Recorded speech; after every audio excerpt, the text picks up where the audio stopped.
if you can't fly, run. If you can't run, walk. If you can't walk, crawl. Whatever you do, keep moving forward. अगर आप उड़ नहीं सकते तो दौड़िए, अगर आप दौड़ नहीं सकते तो चलिए, अगर आप चल नहीं सकते तो रेंगिए। जो कुछ भी हो जीवन में आपको आगे बढ़ते रहना है और आगे बढ़ते रहने के लिए कार्य करते रहना है। Hey guys, you are welcome on Optimistic Physics.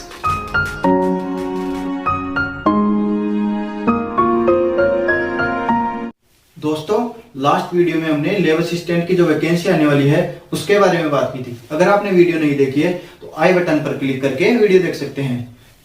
Friends, optimistic physics आपके लिए लेकर आया है लैब असिस्टेंट फिजिक्स सीरीज, जिसमें आपको लैब असिस्टेंट का फिजिक्स का पूरा सिलेबस बेसिक से एक्स्ट्रा क्वेश्चंस तक करवाया जाएगा। तो दोस्तों, सब्सक्राइब कर लीजिए चैनल को और प्रेस कर लीजिए बेल आइकन को, ताकि लेटेस्ट नोटिफिकेशन आपको मिलते रहे। चलिए दोस्तों, शुरुआत करते हैं आज की क्लास की। दोस्तों, सबसे पहले हम पढ़ेंगे स्थिर वैद्युतिकी।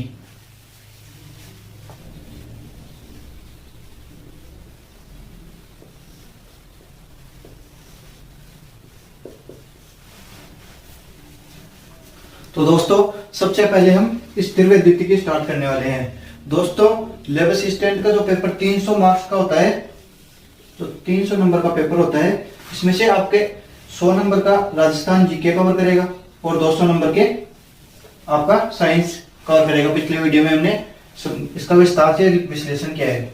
तो दोस्तों, 200 नंबर में से इसके लगभग 70 मार्क्स आपका फिजिक्स कवर करने वाला है।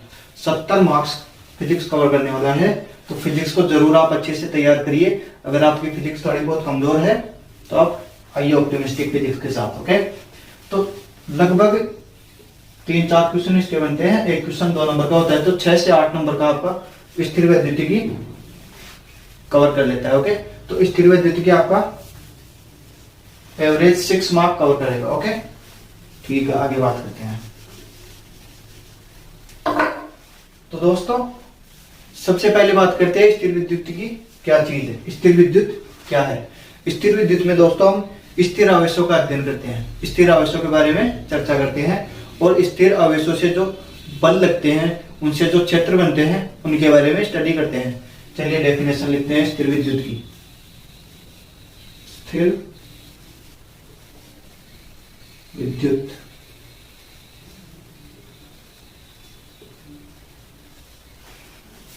तो दोस्तों, यह है स्थिर विद्युत की डेफिनेशन।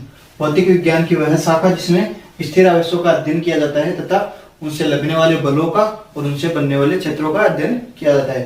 दोस्तों, यह फिजिक्स की एक ब्रांच है, इलेक्ट्रोस्टैट, स्थिर विद्युत। ओके, तो इसमें हम आवेशों का अध्ययन करते हैं, आवेशों के बारे में स्टडी करते हैं, आवेशों का अध्ययन करते हैं, उनसे लगने वाले बलों का और उनसे बनने वाले तो क्षेत्रों का, जो चार्जेस से जो इलेक्ट्रिक फील्ड बनती है, आवेशों से जो विद्युत क्षेत्र बनता है, इन सब चीजों के बारे में अपन स्थिर वैद्युतिकी में चर्चा करेंगे। ओके, तो दोस्तों, इन सब चीजों के बारे में जानने से पहले हमें आवेशों के बारे में जानना होगा। तो सबसे पहले बात करते हैं आवेश की। आवेश क्या है? आवेश, अब हम बात करेंगे आवेश की। दोस्तों, आवेश के बारे में आपने 12th क्लास में पढ़ा होगा, अगर नहीं पढ़ा है तो जब हम कांच की छड़ को किसी कपड़े से रगड़ते हैं तो आवेशित हो जाती है और दूसरी कांच को आकर्षण या प्रतिकर्षण का गुण अपने अंदर समा लेती है। तो दोस्तों, जो आकर्षण या प्रतिकर्षण का वो गुण होता है पदार्थों में, वो किसके कारण होता है? आवेश के कारण।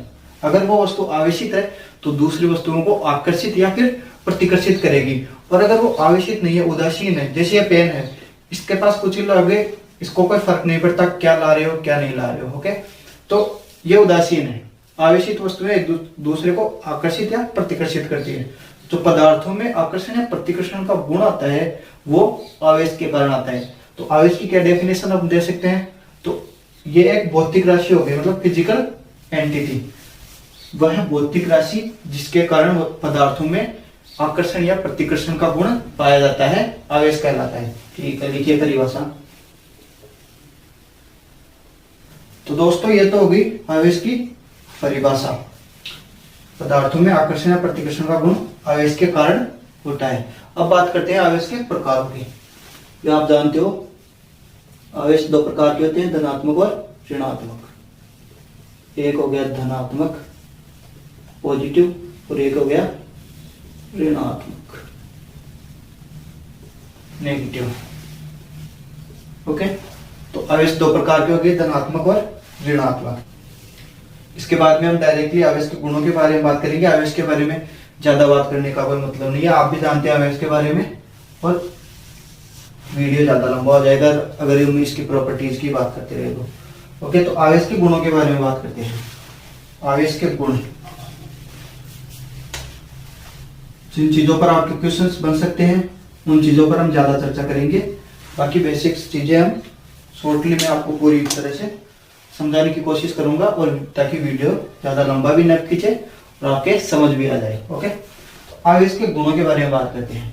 आवेश का सबसे पहला गुण जो पदार्थों में आकर्षण प्रतिकर्षण का गुण आ जाता है आवेश के कारण, उसके बारे में बात करते हैं। तो समान आवेश एक दूसरे को प्रतिकर्षित करते हैं। जैसे दोनों आवेश अगर पॉजिटिव पॉजिटिव पास लेकर आए तो ये एक दूसरे को रिपेल करेंगे, एक दूसरे को प्रतिकर्षित करेंगे, दूर फेंकेंगे। और ऋणात्मक आवेश लेकर आए तो ये भी एक दूसरे को दूर फेंकेंगे। अब अगर असमान आवेश लेकर आए, प्लस के पास माइनस लेकर आए, तो ये एक दूसरे को अपनी ओर आकर्षित करेंगे, ये अपनी ओर खींचेगा और ये अपनी ओर खींचेगा। ओके, तो समान आवेश एक दूसरे की ओर समान आवेश एक दूसरे को प्रतिकर्षित करेंगे और असमान आवेश एक दूसरे को आकर्षित करेंगे। तो नोट डाउन कर लीजिए, समान आवेश, तो ये तो होगी इसकी फर्स्ट प्रॉपर्टी, समान आवेश से एक दूसरे को प्रतिकर्षित करेंगे जबकि विपरीत आवेश से एक दूसरे को आकर्षित करेंगे। ओके, उम्मीद है दोस्तों आपको अच्छे से समझ में आ रहा होगा। अगर वीडियो में समझाए गए टॉपिक में किसी भी तरह की आपको दिक्कत आती है तो नीचे कमेंट करिए, मैं आपकी प्रॉब्लम को सोल्व करने की पूरी कोशिश करूंगा। अगर आपकी प्रॉब्लम बड़ी हुई तो मैं पूरा उस पर वीडियो बना दूंगा। ओके, हो सकता है कोई नोट हमसे, कोई पॉइंट, कोई टॉपिक हमसे स्किप हो जाए तो आप हमें जरूर बताइए। ओके, चलिए बात करते हैं अगली इसकी प्रॉपर्टी की। समान आवेश एक दूसरे को प्रतिकर्षित करेंगे और असमान आकर्षित करेंगे। इसके बाद में आता है आवेशों का संरक्षण का नियम, आवेश संरक्षण का नियम।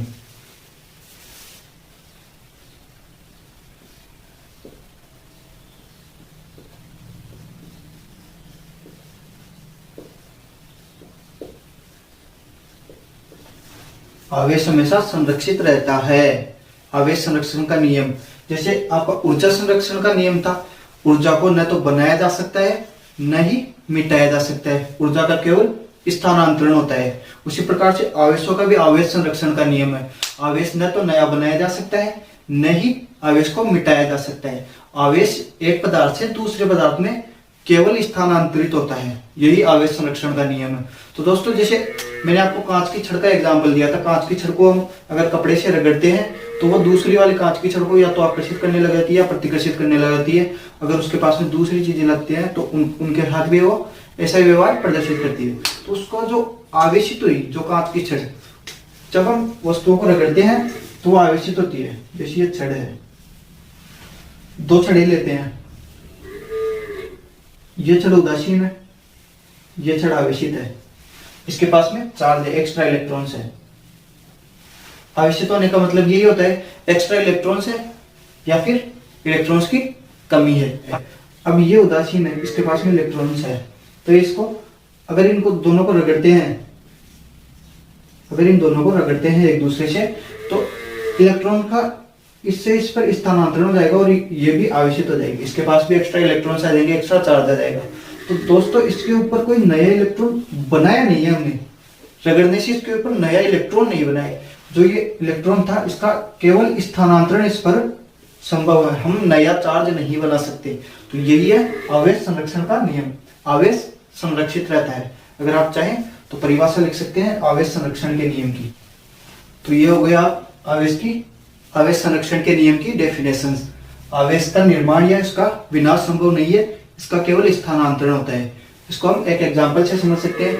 अगर किसी निकाय में n आवेश है तो एक बार मैं इसको मिटा देता हूं।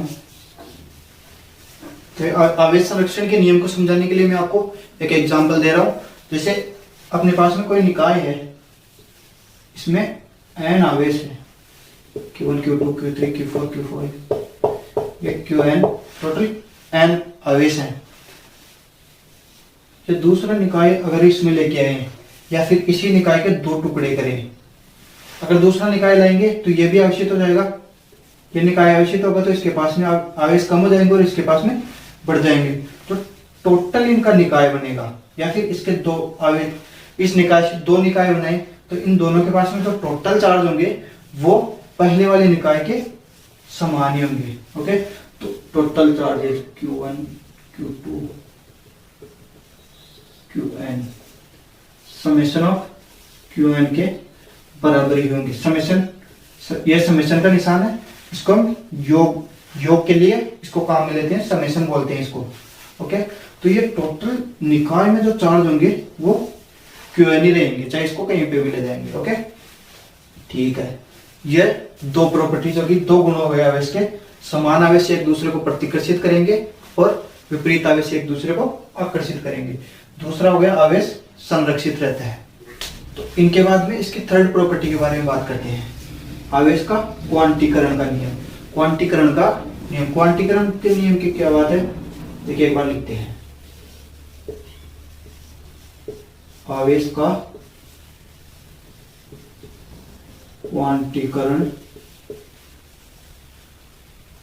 का नियम।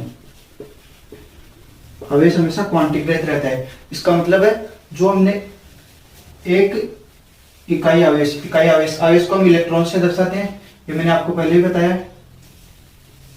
जो इकाई आवेश पर चार्ज रहता है इसका मान होता है 1.602 गुना 10 की पावर -19 कूलम।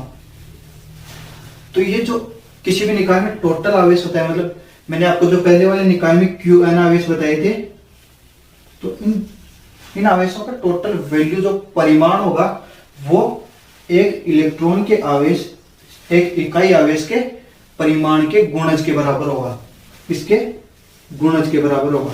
तो टोटल चार्ज Qn होगा वो Ne होगा, उसके ऊपर उसका परिमाण n इंटू E होगा, मतलब समझ रहे हो आप, उसका पूर्णांक गुणज होगा, उसका आधा नहीं होगा, ऐसे नहीं होगा 1/2 E हो गया, 3/4 E हो गया, ये इस प्रकार से नहीं होगा, ये इस प्रकार से होगा 2E 3E, इस प्रकार से होगा। मतलब आप इलेक्ट्रॉन को तोड़ सकते हो यार, आधा इलेक्ट्रॉन थोड़ी आवेश होगा, या फिर 3/4 इलेक्ट्रॉन थोड़ी आवेश होगा। आवेश संरक्षण का यही तो नियम है कि हम इसको तोड़ फोड़ नहीं सकते, इसको बना भी नहीं सकते।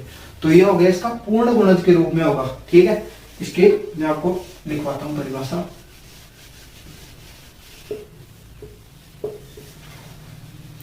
तो ये क्वांटीकरण का नियम इसको बोलते हैं, मतलब आवेश का पूर्ण गुणज के बराबर होता है। मुक्त आवेश का मान आवेश की मूल इकाई के पूर्ण गुणज के बराबर होता है, या फिर इसका परिमाण आवेश की मूल इकाई के पूर्ण गुणज के बराबर होता है। अगर इसमें n आवेश हैं, किसी निकाय में n चार्जेज है, n आवेश हैं, तो इसका परिमाण जो इनका टोटल वैल्यू होगी वो Ne होगी, क्योंकि एक आवेश को हम E से दर्शाते हैं, तो ये इसमें टोटल n आवेश हैं तो Ne से दर्शाएंगे, और ये जो n होगा ये पूर्णांक होगा। आ रहा है समझ में? अगर कोई भी दिक्कत हो तो आप हमें कमेंट में करके पूछिए, या फिर आप हमारे टेलीग्राम चैनल पर जुड़ जाइए। ऑप्टिमिस्टिक फिजिक्स के नाम से अगर आप सर्च करोगे टेलीग्राम पर, ऑप्टिमिस्टिक फिजिक्स इसके नाम से अगर आप टेलीग्राम पे सर्च करोगे तो आपको ग्रुप मिलेगा, और उस ग्रुप में जुड़ जाइए। आप उस पर सवाल पूछ सकते हैं, हम हमेशा उस पर एक्टिव रहते हैं, आपका प्रॉब्लम का हमेशा वहां पर सोल्व किया जाएगा। ओके, तो ये तो हो गया इसका क्वांटमीकरण का नियम। तो टोटल चार्ज होगा वो Ne होगा, क्यों, अगर उस पर क्यों चार्ज है तो वो Ne होगा। जैसे इस पे अगर हमारे पास में जो निकाय है इसमें चार्जेस हैं, हमारे पास में जो निकाय है इसमें जो चार्जेस हैं n चार्जेस, जरूरी थोड़ी है सारे सजातीय हो सकता है, विजातीय हो सकते हैं, मतलब ये पॉजिटिव चार्ज है, ये नेगेटिव चार्ज है, ये पॉजिटिव है, नेगेटिव है, पॉजिटिव है, नेगेटिव। इस तरह से अगर चार्ज होगा ना तो उनको हम उसके चिन्ह के साथ में जोड़ेंगे। जैसे Q1 plus Q2 plus Q3 plus Q4, ये Qn जो होता है, Qn total summation Q N हम लिखते हैं। ओके, तो इसको चिन्ह के साथ में जोड़ेंगे। अगर ये पॉजिटिव है, ये नेगेटिव है, तो और एक चार्ज का आपको मान 1e है, 1e, ये आप हमेशा ध्यान रखना, 1.602 इंटू 10⁻⁻19 कूलम, ये हमेशा आपको याद रखना है। तो एक ई से हम इसको प्रदर्शित करते हैं, पर इसकी वैल्यू आपको याद रखनी है। तो एक ई, ये मान लो ये पॉजिटिव है, फर्स्ट पॉजिटिव आया तो पॉजिटिव से लिख दिया इसको ई। सेकंड वाला अगर नेगेटिव आ रहा है ना, तो इसको नेगेटिव साइन से हम प्रदर्शित करेंगे। यहाँ पे पॉजिटिव लिख लो, अंदर नेगेटिव लिख लो। फिर अगर ये पॉजिटिव है, फिर ये नेगेटिव है, तो इस तरह से हम लिखेंगे। ओके, इसके बाद में ये माइनस हो गया, ये प्लस हो गया, ये माइनस हो गया, और ये प्लस माइनस जीरो, ये प्लस माइनस जीरो, यानी कि ये उदासीन पदार्थ है। ओके, चाहे उदासीन पदार्थ है, उसमें भी इलेक्ट्रॉन्स तो रहते ही हैं, आवेश तो रहता ही है। उदासीन होने का क्या मतलब है? आवेश बराबर है सजातीय और विजातीय। ओके, पॉजिटिव और नेगेटिव दोनों बराबर है, तो वो उदासीन है। इसके बारे में फिर कभी हम विस्तार से चर्चा करेंगे। ठीक है, तो ये हो गया Q बराबर NE। ओके, ठीक है दोस्तों, उम्मीद है आपको आज आवेश के बारे में अच्छे से समझ में आया होगा, अच्छे से आपको जानकारी मिली होगी। अगर आपको कोई भी दिक्कत हो तो आप कमेंट करके पूछ सकते हैं। ओके, आज की वीडियो में इतना ही, बाकी चर्चा हम अगले सेशन में करेंगे। Okay, thank you guys, be optimistic and grab your opportunity.